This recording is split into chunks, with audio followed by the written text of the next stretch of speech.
கொடையிலே இளைப்பாற்று கொள்ளும் வகை கிடைத்த குளிதருவே குளிதரு நிழலே நிழல்கனில் தகனிய ஓடையிலே ஊறுகின்ற தீஞ்சுவை தண்ணீர உகந்த தண்ணீரிடை மலர்ந்த மலரே ஓடையிலே ஊறுகின்ற தீஞ்சுவை தண்ணீரே உகந்த தண்ணீரிடை மலர்ந்த சுகந்த மணமலரே மேடையிலே வீசுகின்ற மெல்லிய பூங்காற்றே மின்காற்றில் விளை சுகமே சுகத்தில் உறும் பயனே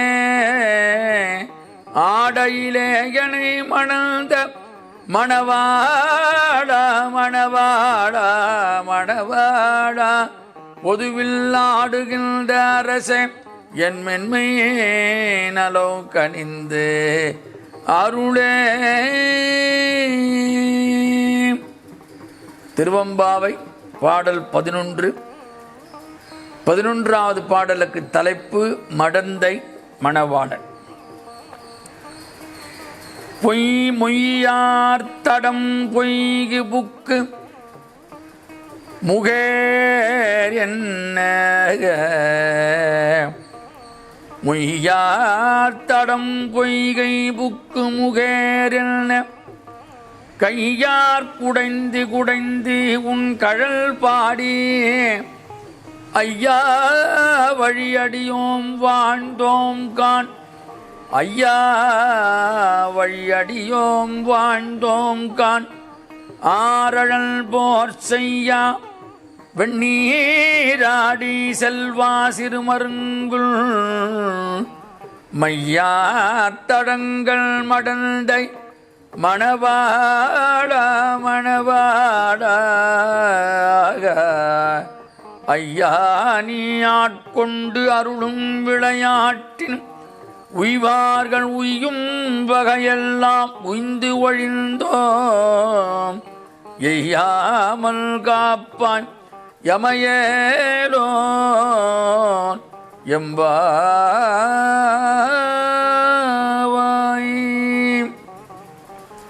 ஒரு அற்புதமான பாடல் இது. இந்த பக்தியினுடைய நிலை பறைசாற்றுகின்ற அற்புதமான பாடல். கேரள தேசத்தில் பூந்தானவன் ஒருத்தர் தான் நாராயண பட்டத்திரி வாழ்ந்த காலத்தில். அவருக்கு எப்படின்னா கிருஷ்ணனிடத்தில் அதீதமான பக்தி, இலக்கண புலமை, அந்த சாஸ்திர ஞானம்லாம் அவருக்கு இல்லை. ஆனாலும் குருவாயூரப்பனுடைய அதீதமான பக்தி கொண்டிருந்தார். அவர் மெத்தப்படுத்த நாராயண பட்டத்திரியை அணுகி, சுவாமி நான் கடவுளை எந்த தியானத்தில் வழிபட வேண்டும், எந்த வடிவத்தில் நான் தியானம் செய்யலாம் அப்படின்னு பூந்தானம் நாராயண பட்டத்திரியிடம் கேட்டார். அப்போ நாராயண பட்டத்திரி சொல்கிறார், கடவுளை எப்படி வேண்டுமானாலும் தியானிக்கலாம் சொல்லிட்டு பூந்தானத்தை கொஞ்சம் குறைவாக மதிப்பிட்டு, இதோ போகிறதே ஒரு எருமாடு, அந்த எருமாட்டின் வடிவத்தில் கூட பூந்தானம் நீ தியானிக்கலாம் அப்படின்னு சொல்லிட்டார். இப்போ நாராயண பட்டத்திரி வேடிக்கையாக சொன்னது, அந்த சொற்களை பூந்தானம் என்ன செய்ய சொன்னார், பட்டத்திரி என்ன தப்பாக பண்ண போகிறார், அவர் நிறையா படித்தவர், உயர்ந்த குலத்தை சார்ந்தவர். ஆக அதை வேதவாக்காக கருதி அன்று முதல் என்ன பண்ணினாரா, கடவுளை எருமை ரூபத்திலே இப்படி வடிவத்தில் தியானிக்க தொடங்கினார் பூந்தானம். இந்த சமயத்தில் குருவாயூர் கோயிலில் ஒரு திருவிழா வந்தது. அப்போ அந்த திருவிழாவுக்கு சுவாமியை வெளியே எடுத்துட்டு வரணும். சுவாமி எடுத்துட்டு வர முடியல, வெளியே எடுக்க முற்படுகிறார்கள் அடியார்கள். உற்சவ திருமேனி அந்த இடத்திலிருந்து வெளியே எடுத்து வர முடியாமல் இடையில ஏதோ ஒன்று தடுத்துட்டே இருந்தது. அப்போ எதிராக தடுக்கிறது அப்படி தொண்டர்கள் பார்த்தார்கள். அவருடைய அந்த தொண்டர்கள் கண்ணத்தில் ஏதோ ஒன்று தடுக்கிறதே, சுவாமி அர்ச்சனாமூர்த்தி எடுக்க முடியல என்று இப்படி அவர்கள் கண்களில் அது படலை. எல்லாரும் அப்படியே பிரமித்து நிற்கிறார்கள். வெளியே பிரகாரத்தில் ஒரு ஓரமாக இருக்கிறார் பூந்தானம், ஓரமாக அவர் கீழ்ச்சாதியை சேர்ந்தவர், அதனால் ஓரமாக நின்று பார்த்து கொண்டு இருக்கிறார். அப்போ பூந்தானம் தன்னுடைய மனசில் என்ன தியானத்தில் வச்சுருந்தார்னா, இந்த எருமாட்டு வடிவத்தில் தான் அப்படி குருவாயூரப்பன்னு தியானத்தில் இருக்கார். அதனால சொல்கிறார், அதோ அந்த எருமை மகிஷத்தின் கொம்புகள் தான் இந்த உற்சவ மூர்த்தியை தடுக்கின்றன என்று அப்படி சுட்டி காட்டினாராம். அவர் தியானித்தபடி பெருமான் அவருக்கு எருமையாகவே காட்சி கொடுத்தருளான். ஆக ஈசனை எப்படி வேணா போற்றி வழிபடலாம் என்பதற்கு ஒரு உதாரணமாக இந்த கருத்தை சொல்ல வந்த கதை இது. இதே கருத்து தான் எளிமையாக வழிபடலாம், எல்லா வகையிலும் போற்றி வழிபடலாம் என்று அதற்கு சிவபெருமான் அருள் செய்வான் என்று திருமூலரும் சொல்றார். அப்பனை நந்தியை ஆராமுதினை ஒப்பிலை வள்ளலை ஊழி முதல்வனை எப்பரிசாயினும் ஏத்துமின் ஏத்தினால் அப்பரிசு ஈசன் அருள் பெறலாமே.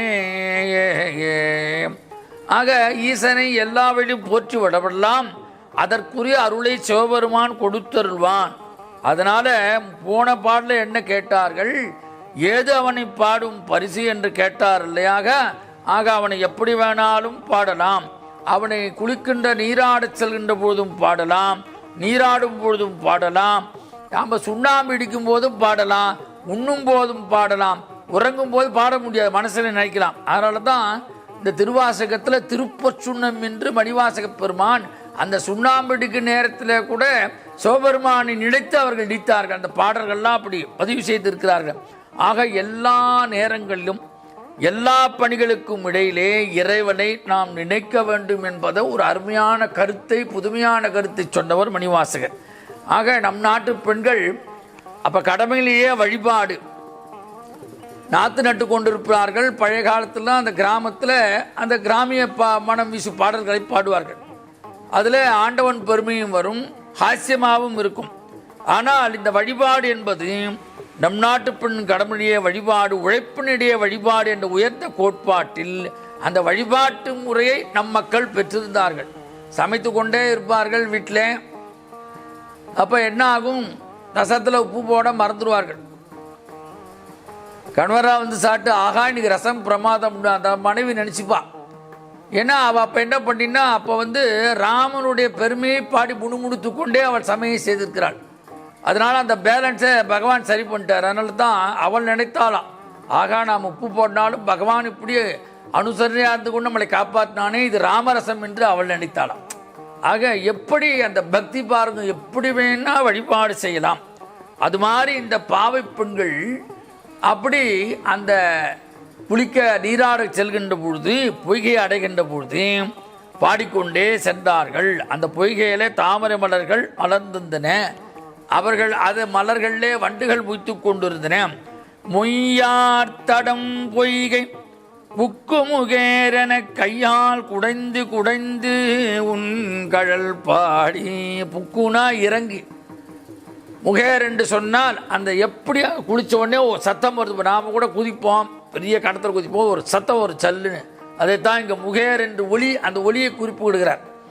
ஆக பொய்கை நீரில் இறங்கி முகேல் என்று ஒழிப்பு எழுப்பும்படி அந்த நீரை அப்படி கையாலே குடைந்தார்கள்.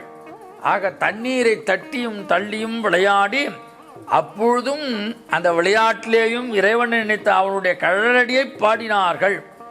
ஆக தண்ணீரை குடைந்து குடைந்து விளையாடுது மகளிர்பு.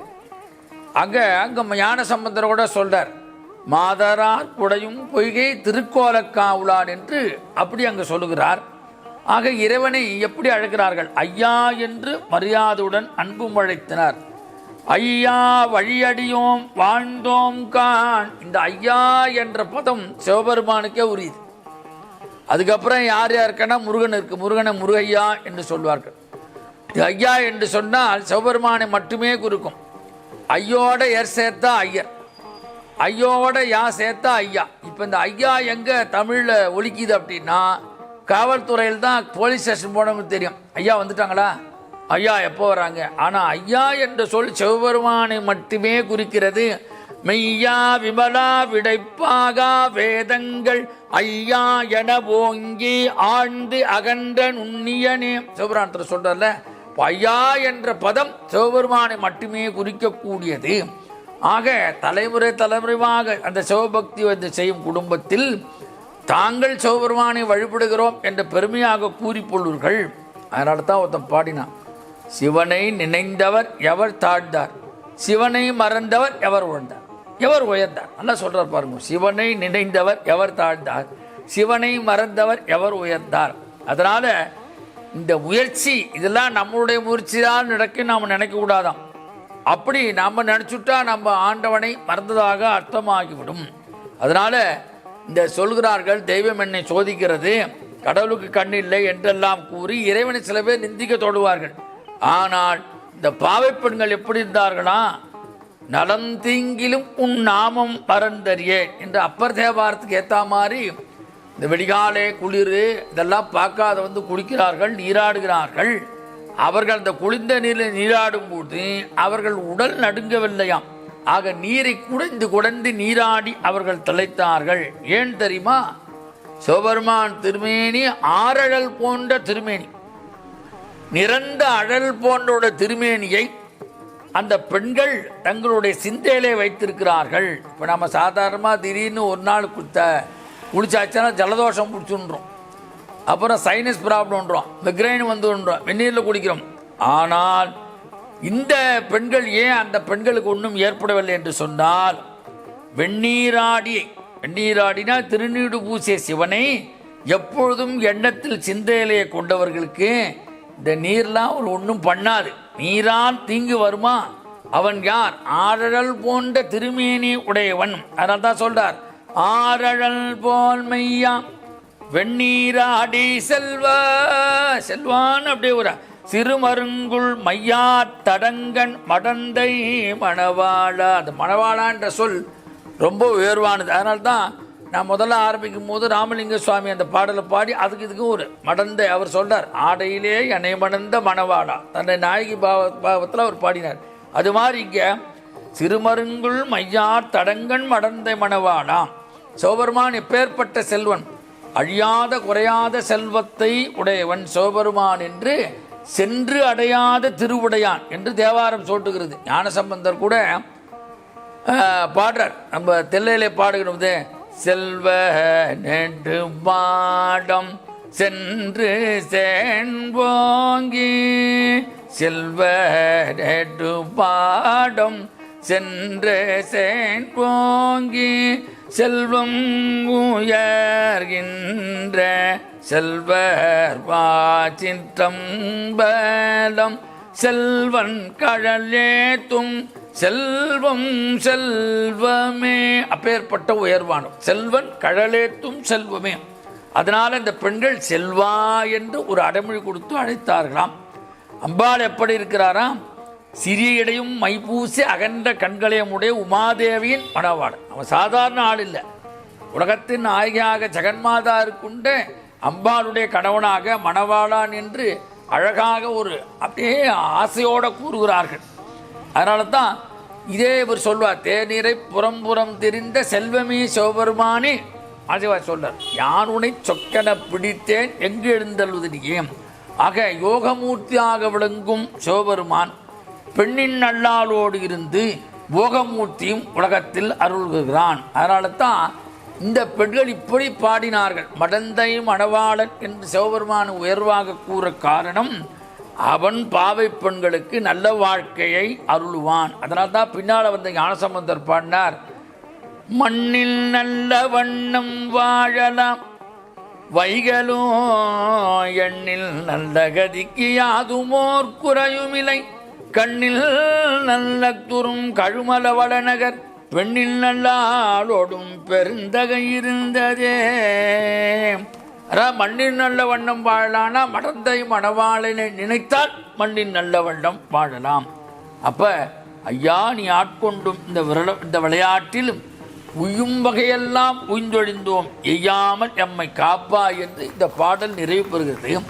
ஆக உலகத்தில் எந்த ஒரு நிகழ்ச்சி நடந்தாலும் அது இறையாண்மைக்கு உட்பட்டுத்தான் இறைவனின் திருவிழையாக நடைபெறுகின்றன. அப்படி பெருமான் ஒவ்வொரு அடியாரையும் ஒவ்வொரு விதமாக ஆட்கொள்கிறான். 63 நாயன்மார்கள் ஒன்று போல் ஆட்கொண்டதில்லை.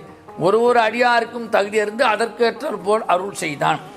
சில அடியார்கள் திருக்கோயில் தொண்டு செய்து உயர்வு பெறுகிறார்கள், சிலர் திருமுறை பாராயணம் செய்து உயர்வு பெறுகிறார்கள், சிலர் நோன்பு இருக்கிறார்கள், சிவராத்திரி நோன்பு, ஜபம், ருத்ர ஜபம்.